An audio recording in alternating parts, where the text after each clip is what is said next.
What's happening, guys, and welcome to another episode of the Galactic Explorers Podcast, episode 5. We're slowly getting there, guys. Each episode is a 1 week less on the countdown to No Man's Sky's release. I am your host, Lunchbox, and today I am joined by Phil. How you doing, Phil? What up, everybody? Today, guys, we've got some good topics. We've got a topic from one of our listeners, and we've got a couple of things we can talk about ourselves. I thought we'd stick them all together because they're all pretty relatable to each other. So, let's start off, I think, with the size of like a star system, and obviously the amount of planets that you get within said star system. So, we've seen in the recent IGN videos 5 planets.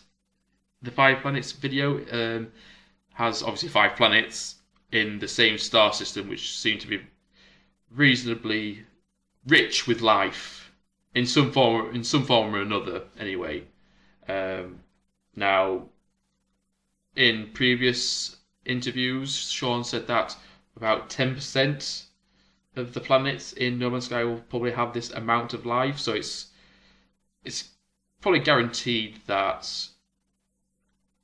we're not going to run across such star systems like this very, very often, where nearly all the planets have such amount of visual life and things that we can see. What's pretty intriguing. Well, I would hope they wouldn't have life on every planet like that, because I think that would get kind of boring. Yeah, definitely. Oh, there's a purple dinosaur. Oh, there's a yellow dinosaur. It looks just like the last one I saw on the other planet. You know? Yeah, that would definitely get boring indeed. I like that feeling of isolation sometimes. Well, yeah, 'cause that's what the whole game's really about, isn't it? It's you land on a planet and it's just like desert for the whole planet. There's nothing on it. How you gonna, there's no water, there's no nothing. Of course, we got spacesuits to keep us alive, but still. Yeah. I mean, another thing, if you had, like, that kind of amount of life on every single planet, you won't get those what the fuck moments, would you? Right. So, like, it'll be like every single time you go to a new planet, more than likely you wouldn't have that, but with the fact that there's going to be less to see on each planet, I suppose, you will get those moments where you find something amazing and you want to share it and things like that. Right, exactly. So it obviously leads on to the fact that maybe, especially that specific solar system is created by No Man's Sky, by Hello Games, sorry, just for the demonstration purposes. I actually saw a piece of footage. He was talking about the fact that the planets that he's been showing, he wants people to be familiar with the game. Yeah. So he's purposely showing things that are the most Earth-like, like fish, birds, four-legged creatures, because he said there's things out there that are just nowhere near anything we've ever thought of. Yeah, I think that's what he said about getting closer to the centre. That too, yeah. Of the galaxy, that things just start getting really weird for you. And the drive to get to the centre, I figured it out. Yay! I'm out of the dark. Yay! I've been watching videos. Awesome. The drive to get to the centre of the galaxy or universe. Yeah. The better the upgrades, the closer they are to the center. Because it's kind of like a difficulty setting, isn't it? Yeah. Obviously, the further out. The further away from the center is basic, and the more you want to upgrade, you'll be forced to head towards the center to find those rarer minerals, upgrades, so on and so forth. So it is like, obviously, everyone's going to start out on the outer edge of the galaxy. I'm guessing we're all starting the same galaxy first off, and then obviously whatever happens, we spread out into other galaxies, etc. But like we said though, keeping to going into one star system, I think they said on average each star system will have around is it 10 planets or between 5 and 10 planets per star. So we're looking at a good few places to explore, even when you first get the game. Because you'll first get the game, you'll start on your first planet, you'll start mining for resources and things, and as soon as you do that, you want to go to the next planet, and you've got maybe, like I said, between 5 and 10, even if they're not all teeming with life, you can just hardcore mine for minerals and things. Right. So yeah, it's pretty interesting to see what people come up with. Their kind of like stories in the first few days that they're playing No Man's Sky. I mean, I can imagine it's going to take me, I don't know, like 2 or 3 weeks just to get out of that first star system, just because I'm going to be exploring as much as I can. Oh, I know, right? It's like, part of me is just ready to jump in the ship and take off. Yeah. And the other part of me is like, man, leave the ship right where it is and just check out the planet you're on. Yeah, definitely. I don't know where I'm going to go with it. I've said what I'm going to do in the past podcasts, but the more I watch, the more confused I am. I mean, that's the thing, that what's going to happen when you get hold of the actual game. You're just going to be like, I don't know what to do. Right. Oh, man. But, I mean, I think I'd love to... I think as my first planet, I'd like to land on like the one with like the red grass and the beaches and things, or maybe like a rainforesty planet or something. That was so cool. I kind of want to start on a hard planet. Like, get the full experience pretty much straight away. Yeah, I mean, I don't want to like jump into like a deathly toxic planet that I'm going to die immediately. Yeah. But, something that's going to give me a little bit of a challenge right off the bat, because I get bored easy. Yeah. You know what I mean? Yeah, I get you. I mean, I think with this game, because they haven't showed hardly anything about the game, like, I mean, they've shown you what you can do, but they haven't shown you how to do it, pretty much. Right. So I think... And that's the case for a lot of survival games, that you don't really get that much of a tutorial or anything, to follow. So kind of the point, Yeah. Got a little bit of stuff to work with, maybe a map, maybe not. Yeah. So I think personally, I like to start off on like a semi-difficult planet, somewhere where I've got to survive to be on there, but not so to the point where I've got to pick up things so quickly that if I don't, I'm going to die in like 10 minutes time or something. I mean, like negative 136 Celsius. Yeah, I mean, it'd be crazy. So we'll have to see really, but like you said, I mean also the fact that the distance from the star affects what type of planet that it is as well. So obviously one's closer to the star, which obviously is the case in real life, obviously, are warmer and things. But obviously, let's see how it affects. So you might get desert planets closer to the sun and things. But you may also get like lava planets and other such things. I'm really interested to see how the planet systems work. Like you said, I imagine there'll be somewhere between 3 and 10 planets per star. If it has planets, yeah. I wonder if some stars might not even have planets. It could be a possibility. He did say that, not all the stars are concurrent to what we know as stars. You know, some of them are made up, if you will. And so I'm really curious to see the different types of planetary systems and solar systems. Yeah, it would be interesting to see what you get given to work with, so to speak.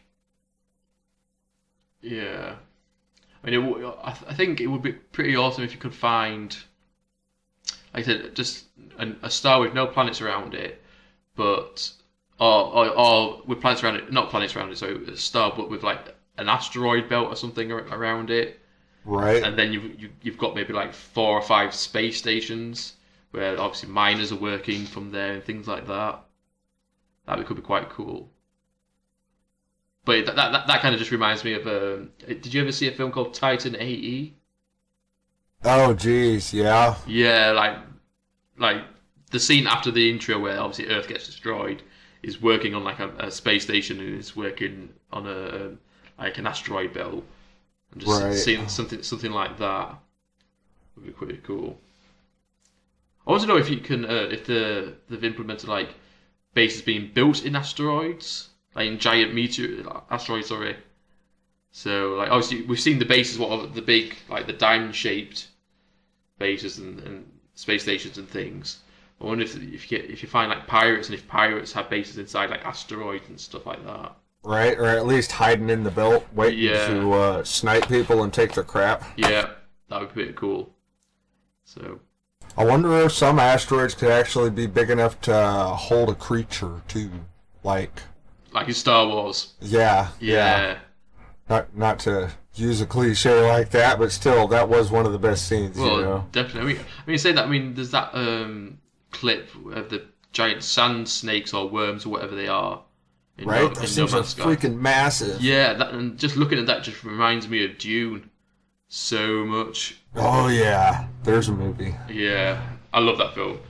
That is actually one of my favorite artists, H.R. Geiger, the guy who helped create that stuff.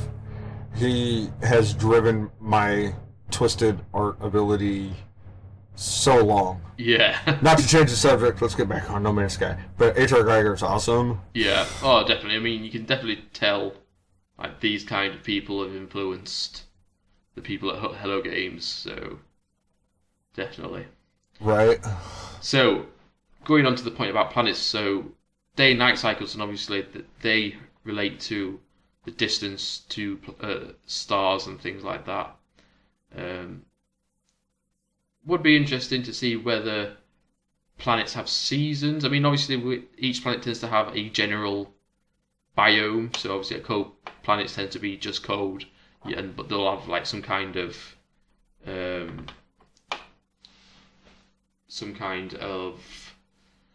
change in them depending where you are on the planet. But obviously, it's still going to be generally a cold planet, but you will get some like changes in that ecosystem. But will like certain times of that year of where you are, will it be a little bit warmer or will it be a little bit colder and stuff like that? Right. It'll be also interesting to see when it does turn to night. Is it cold? Is it the same temperature as where you are as on the opposite side of the planet where it's daytime, or will it be different temperature? I don't know if it was doctored or not. I inspected it as best as I could with my digital ability skills, and as far as I could tell, it was not doctored. A guy posted a picture of Sean on a planet. Right. And he was on that planet until nighttime. Okay. I think actually it might have been the footage, that 24-hour elapsed time video. Okay. Because both shots were the same, but one was day, one was night, and the temperature did not change. Okay. You could see it down in the little HUD. It was perfectly daytime. Temperature was, I don't remember the numbers, we'll say 20. Yeah. And then nighttime, it was pitch dark out, it still said 20. Oh, okay then. That's a little bit disappointing, perhaps. Because obviously everyone tends to know that. I think it has to do with the fact that each quote-unquote planet is a biome. Yeah. So that biome is that temperature. Mm-hmm. The day-night cycle is there, but it doesn't actually affect the temperature. You know what I mean? Yeah. But I mean, you say that though, but in that the 21 minutes video where he digs underground and then he gets inside it, and obviously the temperature rises. It was warmer in there, yeah. I think... In fact, it goes into the positive, doesn't it? It's no longer negative 200 or whatever. Different areas will affect the temperature depending on what the biome variation is, but the day-night cycle doesn't affect it. Which seems a little bit strange to me. I mean, maybe that was just a glitch. So I'm saying, I don't know if it was a real... Like, the dude could have photoshopped the numbers into it just to be a troll. I don't know. To get some kind of reaction. But I looked at it as best as I could, and I use Photoshop, After Effects, all that video editing footage, and to me it looked legit. Yeah. But like I said, it might have just been some either someone just trolling, or it might just be a bug or something like that they're trying to work out. But maybe not though. So I guess it does in general in everywhere you go on the Earth. It's colder during the night than it is during the day. So it would be something that you would anticipate to be in the game. A game of this scale, anyway, considering they've decided to make 18 quintillion planets, but they couldn't be bothered to change the temperature during the day or the night. I mean, all it takes is like one number in the scripting, change something. It's something like that. You think would be pretty simple. Yeah, I suppose. Obviously, I'm not a coder myself. Maybe he was just in a tropical area, if you will. Like, if you're near the equator, it could be 80 degrees in the daytime and still 80 degrees at nighttime. Well, they're saying that, though, a lot of the time, if you go into the desert, it's boiling hot. Like I said, it's boiling hot during the day.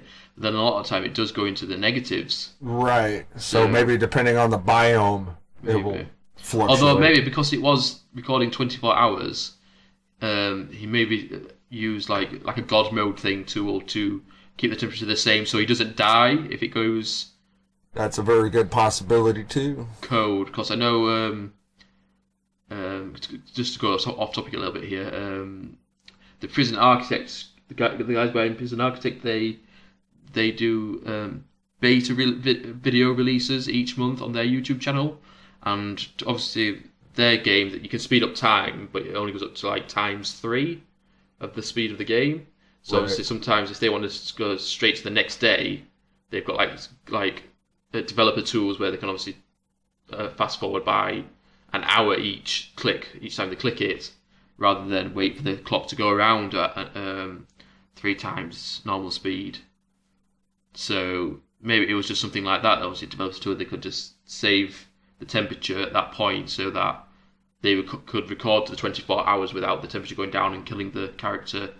That's very possible, and that would answer a lot of questions that people have. Yeah. Like, the footage we're seeing is gameplay footage, but it, like you said, it could be tweaked, it could be in God mode. There's a million variables that could be going on that's not going to be the way the game is necessarily. Yeah. Yeah. No, like I said, it would answer quite a few things. I mean, it's a possibility they've done that in other videos where we've questioned why certain things have been that way and such. It might be the case with obviously surviving as well. Like, we may have not seen food and stuff being used because it's a feature that they're waiting to show maybe at E3 or something, so they've obviously put into God mode and removed the bar or whatever. Right, like, we got a spacesuit, it keeps us alive, if you will. Yeah. But I imagine you gotta keep it charged, keep it refueled. Yeah. Something. Well, they do say obviously battery cells, Yeah, the heat shield runs out, so obviously how do you replenish things like that? So yeah, it's interesting. And obviously, like I say, going back to the whole night cycle, it would be interesting to see if the time of day does change the temperature, even if it's just 5 degrees or something. But obviously, the further out from a star, obviously it's a lot colder. So when it does go to nighttime on a planet further out, it's going to be a hell of a lot colder. It should be. Yeah. So it would be pretty interesting to see how that affects stuff. I mean, maybe as well, like, will day-night cycles affect trade? So obviously on one side of the planet, although the trade is the flying through space and obviously going to it, and there's technically no time in space. You don't have a set time thing. Does the trade get lighter during the night on a certain side of the planet because people have to sleep? Obviously, I'm guessing these aliens, in a way, have to obviously sleep in some way. I wonder if it slows down at all. It's a good question. You know, there's so many things that can affect this game that we don't even know about. Yeah. Like he said, you know, there's some planets where there's nocturnal predators that will come out, just like in real life. Yeah. But he's also said that we haven't even seen a billionth of a % of the types of animals. Oh, for sure. You know, what if there's some sort of predator that comes out at night that is so massive it can just destroy everything? So, like, the planet shuts down when it's dark because nobody wants to go anywhere, you know? That would be pretty crazy, to be fair. Right. Damn. I would not want to come across that thing. Well, geez. I mean, that snake, like you said. Exactly, yeah. If that thing just decides to munch you, like, you're done, man. You're just in a big black belly. I mean, you haven't even seen the full size of that thing. That was just part of the body. We don't know actually how big the overall size of it is. Right. So, I mean, you could even find dragons of some description in the game. And that's probably not even the biggest animal. Exactly. It's just crazy. It is just so unbelievable how many animals we won't discover, how many natural phenomena in the game we won't discover. So, going on to discoveries and things, we have a topic from James Swift off the Facebook group. He wants to know what are our thoughts on how discoveries will affect the game, like our individual games as a whole, and the wider spread community as a whole. I'm guessing so. Obviously, Sean has said that in-game, smaller things like maybe blowing up one ship, like another fighter ship, or like you said, killing a single animal, is classed as something that's very, very least, very less of an impact in the game, so wouldn't be shared to the greater to the great audience of the game. Whereas something like destroying a space station or something along those lines would be able to share to the audience of the game. Now, obviously, with playing on the PC and on the PlayStation, you do have a share button, so obviously you can share an image and a 15-minute clip on PlayStation. Obviously, if you have recording software on a PC, you can record there. So you can share these things without using the in-game part of the software, I suppose, to share things with the No Man's Sky community. So it would be cool just to, like I said, as soon as everyone lands on their individual planets, people are going to be taking pictures of what they see and where they are and things. Yeah, when we did, we'll call it the rehearsal run for this podcast. When we did the rehearsal run, at first we kind of was like, yeah, you know, maybe something, and then we kind of figured out that maybe you really can, like, totally mess somebody else up and not even know it. Yeah. Remember? Well, what was it? It was about, you know, like being alliance with one trade route and using them to destroy another one, and then that affects somebody else. Yeah, it would be pretty cool. I mean, if you end up doing something like that, so you become so aligned with one faction or species that if like their rival faction puts a bounty or something on you, and if another player can pick it up because they have such a good relationship with that faction that they can pick it up and actually target you or something. Ooh. I wonder if you can actually declare war on another alliance. You might be able to, like, via the actions that you obviously what you take with another faction or something. I mean, it kind of works similar with a game called Rome Total War.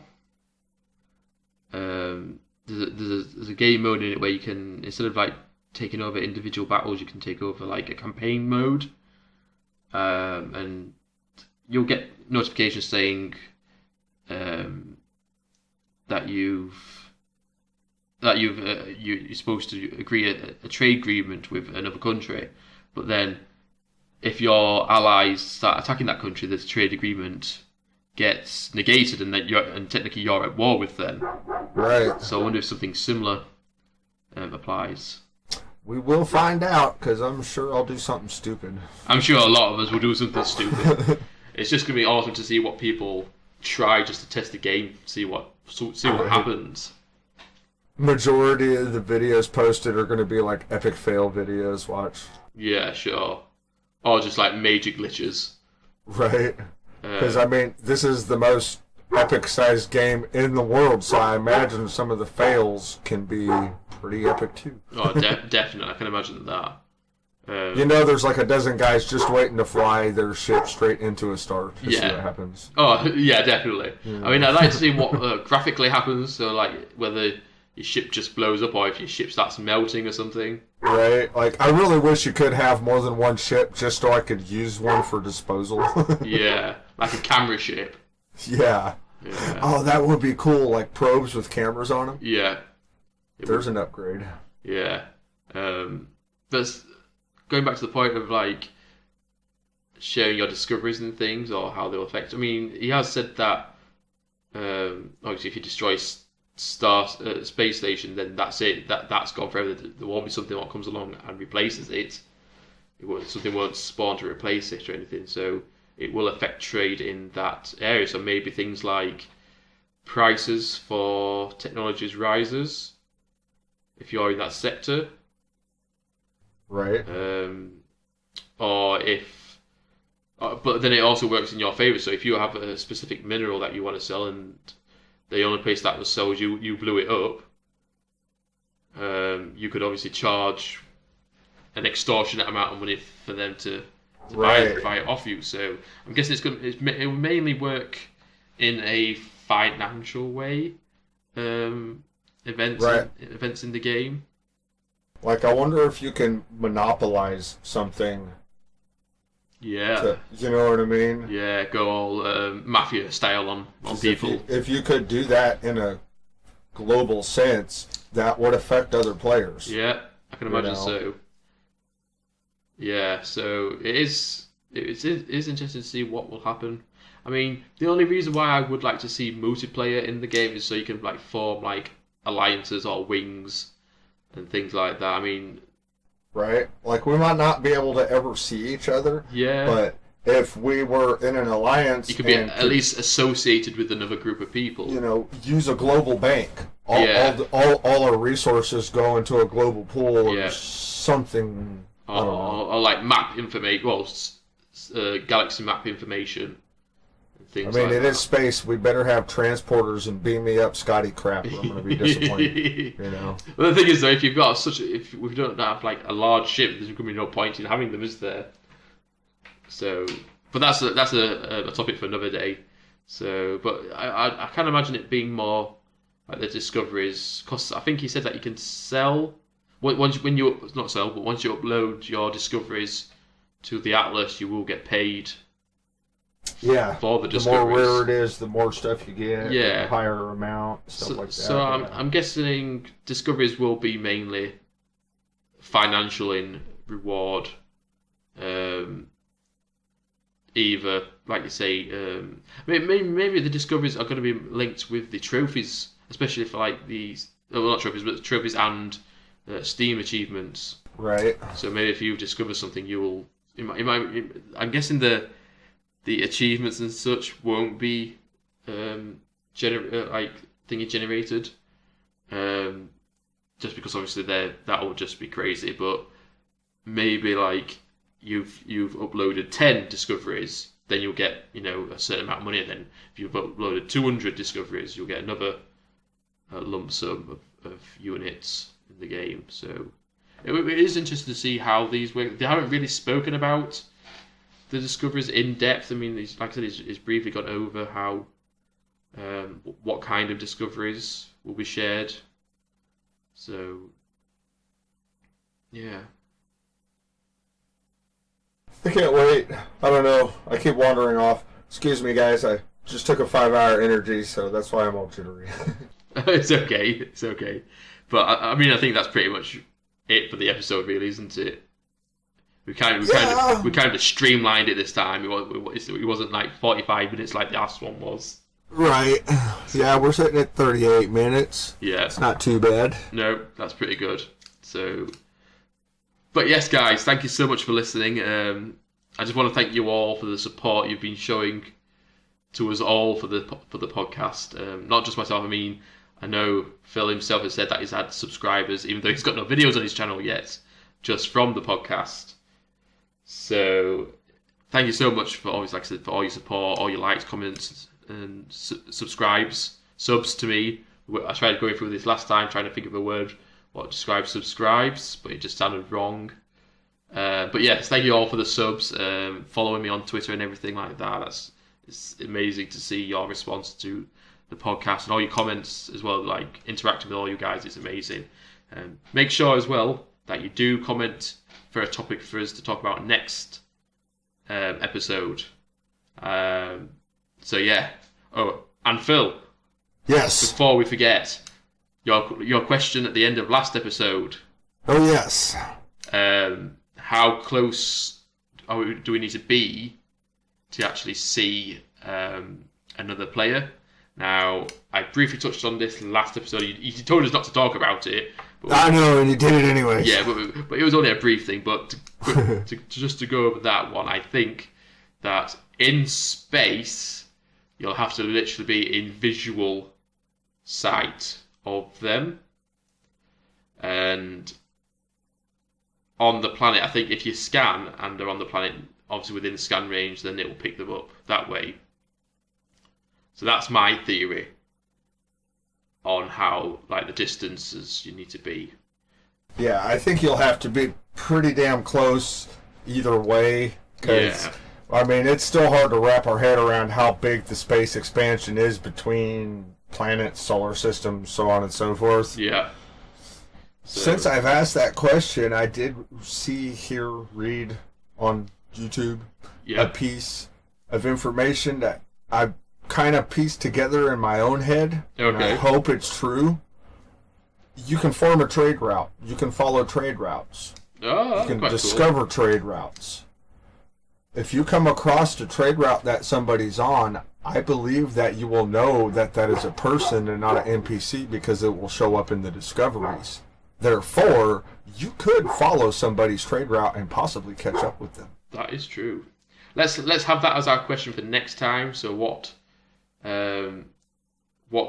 do we think these trade routes, like plotting your own trade routes and things, could actually mean over the course of the game?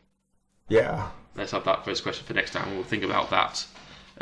So yes, once again, guys, thank you so much for the support. Make sure you do comment about what topic you would like us to talk about in the next episode. Make sure you like. Make sure you dislike if you didn't like the episode. Make sure you subscribe to see these episodes and my subsequent videos what I make come up on your YouTube page thing. And so yes, so thank you for joining me, Phil. It's been a pleasure. As always. And from me to you guys, I will see you next time.